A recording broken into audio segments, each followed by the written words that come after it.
কোনো নির্দিষ্ট সময়ের জন্য ফারাক্কা চুক্তি করা যাবে না। পরবর্তী যে কোনো চুক্তি হওয়ার আগ পর্যন্ত সেটি কার্যকর থাকতে হবে। যদি না হয় সেক্ষেত্রে পদ্মা ব্যারেজ নির্মাণের সিদ্ধান্ত সরকারের। দুপুরে বিএনপির আয়োজিত ফারাক্কা লং মার্চ দিবসের আলোচনায় এই কথা বলেন দলের মহাসচিব মির্জা ফখরুল ইসলাম আলমগীর। তিনি বলেন, অন্যান্য দেশ এবং শক্তির ভ্রুকুটি উপেক্ষা করে এই সিদ্ধান্ত নেওয়া হয়েছে। ভারতের সাথে সুসম্পর্ক স্থাপিত হওয়ার যে সুযোগ তৈরি হয়েছে আর সেটা নির্ভর করবে ফারাক্কা চুক্তি সম্পাদনের উপর। দেশের স্বার্থ নষ্ট করবে এমন চুক্তি করবে না বিএনপি সরকার।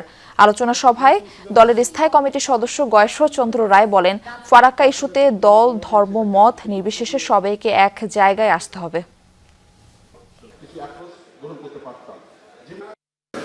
এই চুক্তি যদি এক্সটেনশন না হয় বা পানি আসার ব্যাপারটা যদি নিশ্চিত না হয়, যে কাজটি এই সরকার করতে যাচ্ছেন, আমি ধন্যবাদ জানাই আমাদের প্রধানমন্ত্রী জনাব তারেক রহমান সাহেবকে, যে অত্যন্ত দ্রুততার সঙ্গে তার নির্দেশে আজকে পদ্মা ব্যারেজ অথবা আপনারা যাই বলেন সেটা একটা নির্মিত হওয়ার সিদ্ধান্ত ইতিমধ্যে নিয়ে নেওয়া হয়েছে।